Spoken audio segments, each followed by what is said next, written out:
Charlotte et Audrey ont quitté à l'aube leur petit village de Haute-Savoie. À 25 et 30 ans, les deux sœurs, obèses depuis l'adolescence, Oh, ça va, on est en avance. partent à Lyon pour subir une intervention lourde. Elles vont se faire retirer les 2/3 de l'estomac. Après opération, ça va être la taille de l'estomac. Autant dire qu'il n'y a plus grand-chose qui va y passer. Cette intervention, Audrey et Charlotte s'y sont préparées pendant des mois. Moi, j'ai un peu de stress et d'appréhension, mais bon, pour l'instant, ça va. Ça fait tout bizarre de te dire que c'est le jour J et que là, on y va. Ça va nous faire tout drôle. Mais bon, on verra bien.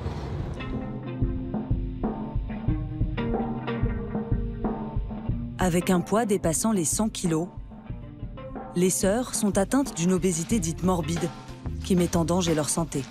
Ça doit être là, je pense. Elles ont été suivies ensemble dans cette clinique privée de Lyon.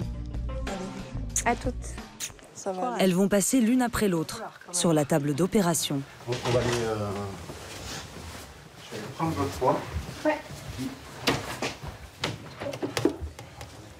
Audrey pèse 117 kilos pour 1,60 m. Après l'opération, elle espère maigrir de façon radicale à long terme. Descendre entre 65 et 70, j'aimerais bien, ouais. On verra. Donc en fait, c'est diviser le poids quasiment... Quasiment par deux, ouais. Ouais, quasiment. Vous n'avez pas mangé ce matin? Non. Vous avez probablement... Audrey a tout essayé pour maigrir. Le sport, les coupes-faim, les régimes qui ratent à chaque fois. La chirurgie est son ultime recours. On vous demandera d'enlever votre peignoir. L'opération va se dérouler sous anesthésie générale. Elle aura des conséquences lourdes et irréversibles.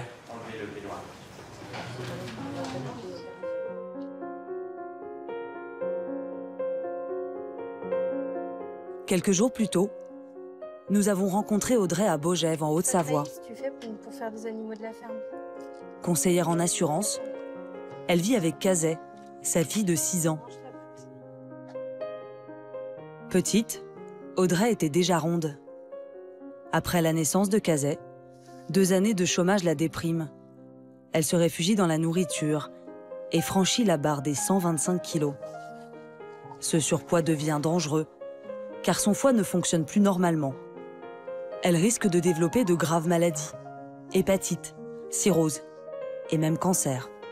Au bout d'un moment, on se dit, bah ouais, mais non, tu vas pas passer entre les mailles bien longtemps. Et c'est aussi une question de survie, au bout d'un moment, de se dire, bah non, là, faut reprendre les choses en main et faut faire le nécessaire pour perdre du poids et puis être mieux dans son corps et mieux au niveau de la santé.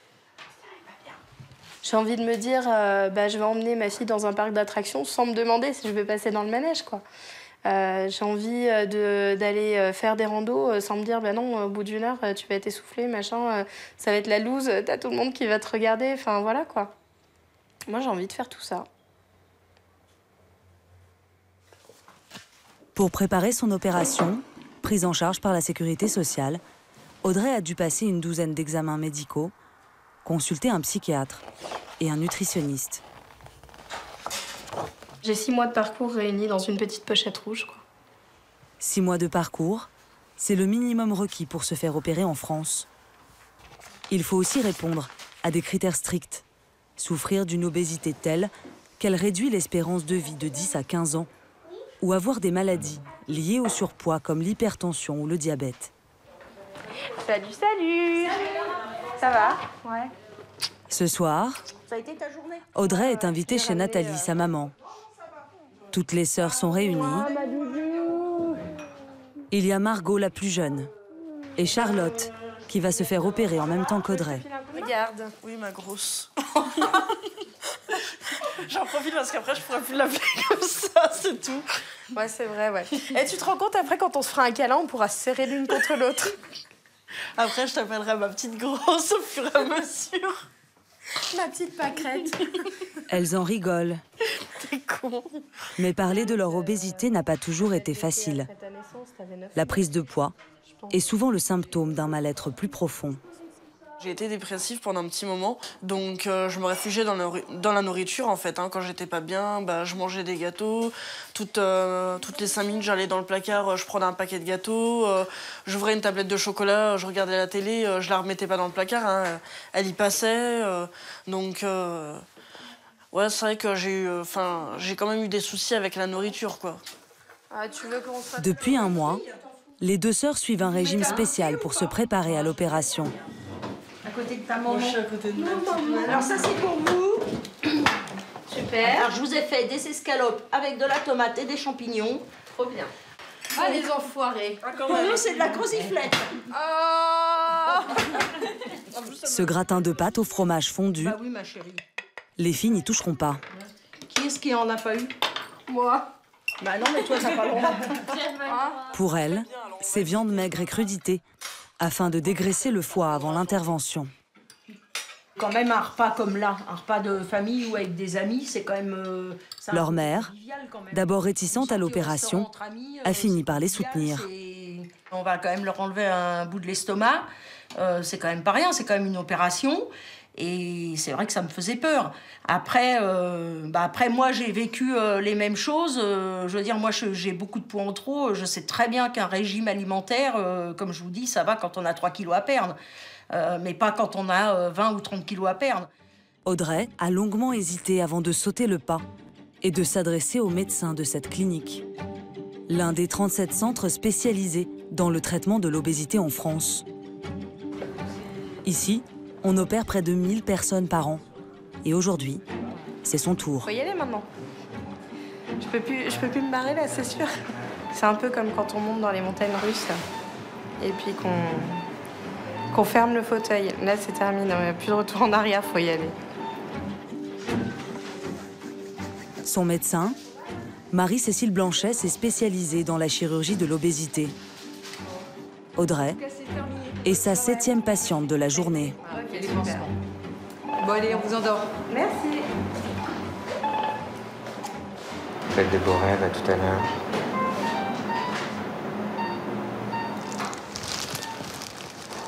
Le docteur Blanchet va opérer sans ouvrir l'abdomen, grâce à une petite caméra introduite dans le ventre d'Audrey. On va pouvoir mettre en position.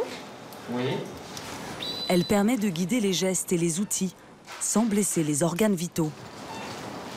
Voilà, on soulève le foie pour accéder à l'estomac. Le chirurgien va d'abord libérer l'estomac des couches de gras qui l'entourent. Ensuite, vient le moment le plus délicat, la découpe de l'organe.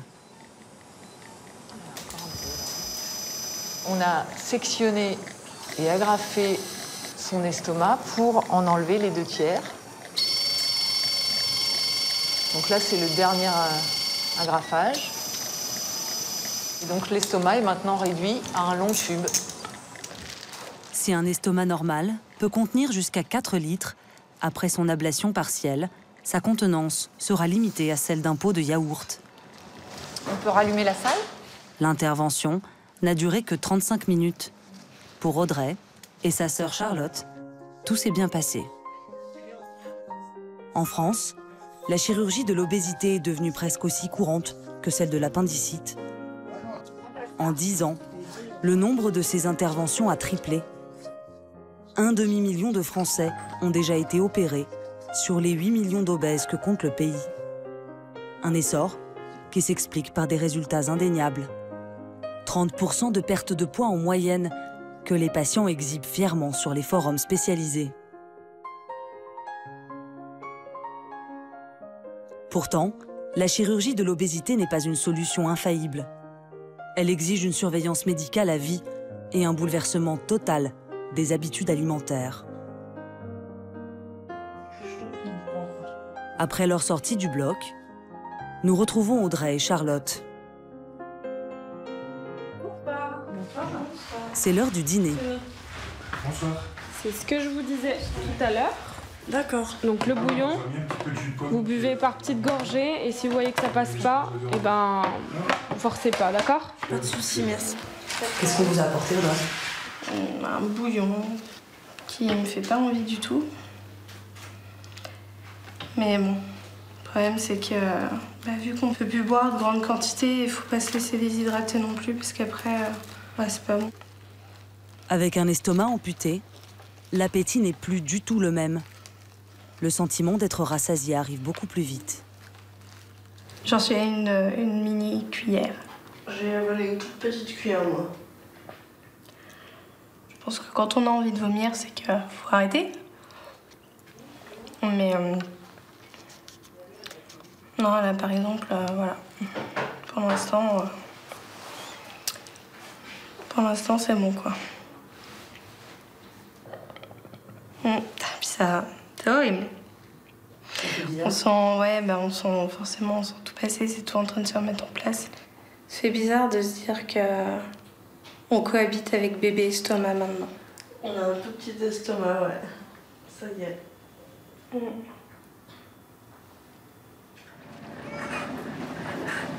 Le lendemain matin, avant de quitter la clinique, réunion obligatoire avec le nutritionniste du service. Le docteur Mathussière leur impose des règles strictes. Les boissons gazeuses, on oublie, on essaie de... Pendant 5 semaines, elles devront manger moins qu'un enfant de 2 ans. La première étape, vous savez, les liquides. Vous allez manger liquide pendant la première semaine. Ensuite, on va faire une deuxième étape qui va durer 15 jours. 15 jours d'une alimentation mixée. Alors, ça va faire mixer, pour moi, c'est vraiment les petits pots pour un enfant de 6 mois. Et après, il y a encore 15 jours d'une alimentation qu'on appelle tendre. Mais vous voyez, quelque chose de moelleux, de pas sec, de facile à couper. Vous pouvez couper à la fourchette. Une fois l'estomac cicatrisé, elles pourront recommencer à avaler des morceaux, mais en toute petite quantité et sans écart. Pas de soda, pas d'alcool, peu de graisse et peu de sucre. Téléconsultation, la consultation par téléphone. Ça fait un peu beaucoup, mais tout est bien expliqué, donc on va reprendre ça à tête reposée à la maison, et puis ça devrait aller. Merci. Cette consultation est la première étape d'un long protocole de suivi. Une vingtaine de rendez-vous médicaux sur 2 ans. Mais l'équipe de Lyon préconise une surveillance à vie. On est en train de prendre en charge une maladie chronique, c'est-à-dire une maladie qu'ils vont avoir toute leur vie. Justement, le but du suivi, c'est de consolider tous ces changements du comportement qu'ils ont commencé à mettre en place et qu'ils sont en train de mettre en place avec cette intervention. S'assurer que cette intervention, ils ne vont pas l'abîmer pour qu'elle puisse les aider longtemps. Et puis après, il y a la surveillance, parce que c'est des gens qui vont manger assez peu. Donc il y a des constances à surveiller tout, au fil de leur existence, quoi. Si les patientes comme Audrey et Charlotte remangent mal ou en trop grande quantité, leur nouvel estomac pourrait se dilater trop vite, s'abîmer, avec à terme un risque de reprise de poids, voire de complications plus graves.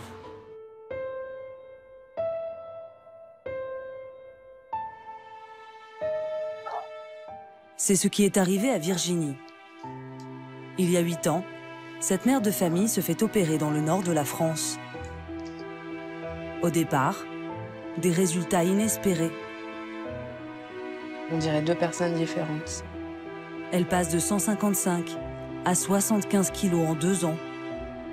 Mais comme un quart des patients, elle regrossit progressivement. La clinique qui a réalisé sa chirurgie ne lui propose aucun suivi pour stabiliser sa perte de poids. Livrée à elle-même, elle reprend 35 kilos.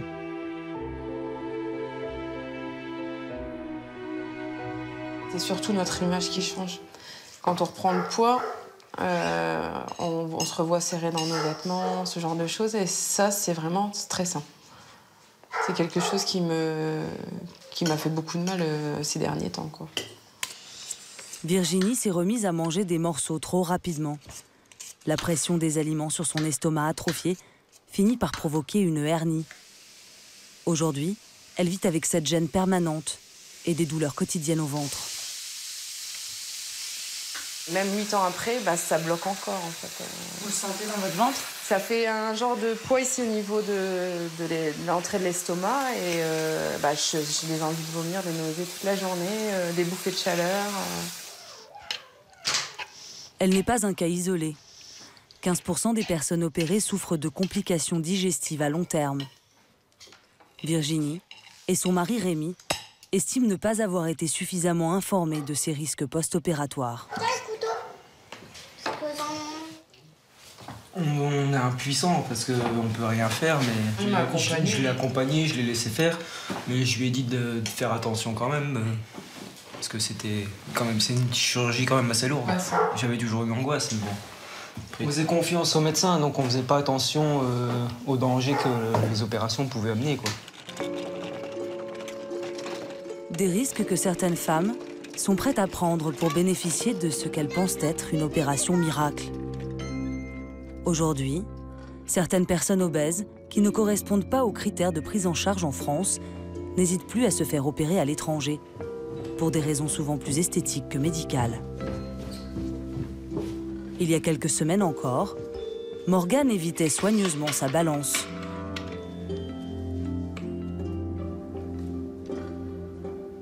« 73,3 par rapport à hier, c'est une bonne perte. » Aujourd'hui, elle se livre avec plaisir au rituel de la pesée du matin et enregistre ses progrès jour après jour. Hop. Donc voilà, ici j'ai tout mon historique en fait, depuis le 8 août où je pesais 88 kilos. Et puis fréquemment en fait, je mets mes pesées et donc à chaque fois il me précise combien je perds, etc. Et puis je peux savoir, bah voilà, là j'ai perdu 15,3 kg, j'ai un IMC, je suis en surpoids. Quand j'ai démarré, j'étais en obésité. Après 2 grossesses, la jeune femme de 29 ans prend du poids, beaucoup de poids. Elle mange vite et mal et n'arrive pas à perdre ses kilos en trop. Bon, j'ai pas l'impression que c'est moi. Moi, en tout cas, je me rendais pas compte que j'étais forte à ce point. Obèse, mais pas suffisamment pour être opérée pour raison médicale en France. Après un refus de prise en charge à Reims, où elle habite, Morgane décide contre l'avis de son médecin traitant de partir se faire opérer en Tunisie, où les critères d'intervention sont beaucoup plus souples.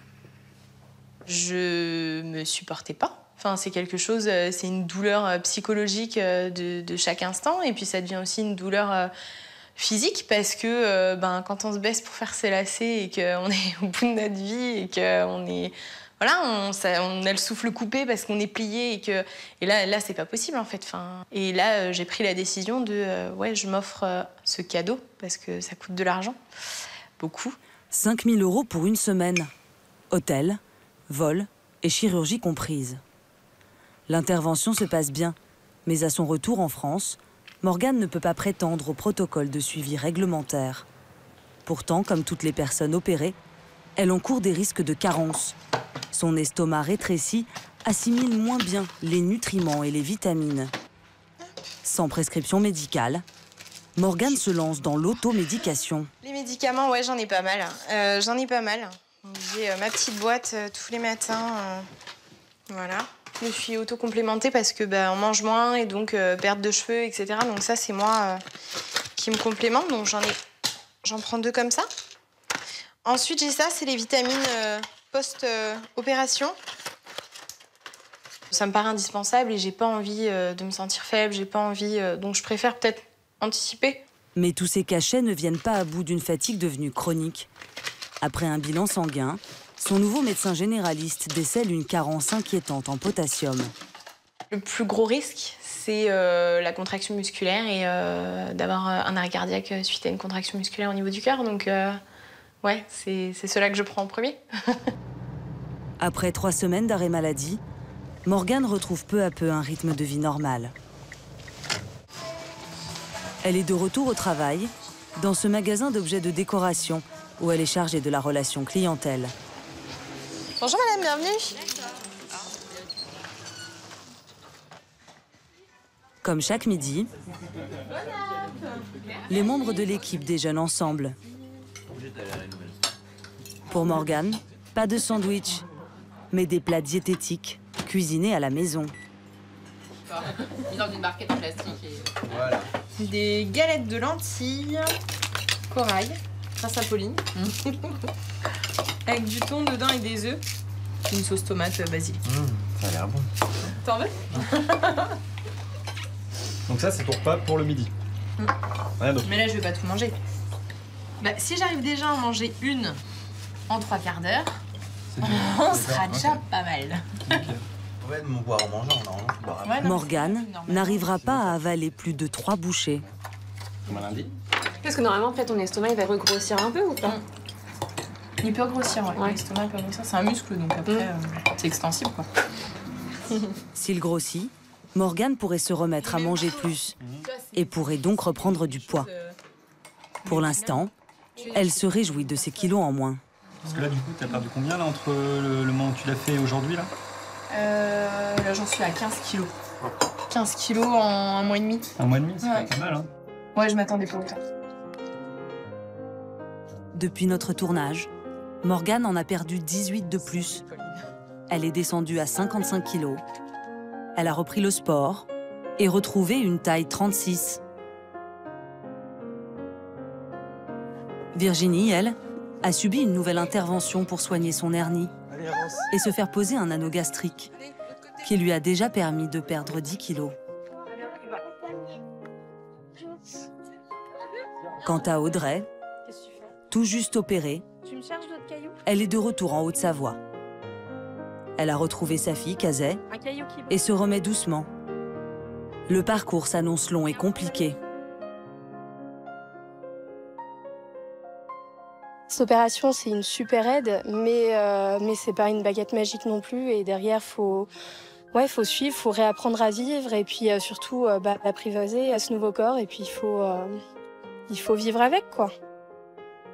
Un nouveau corps, plus fin et en meilleure santé.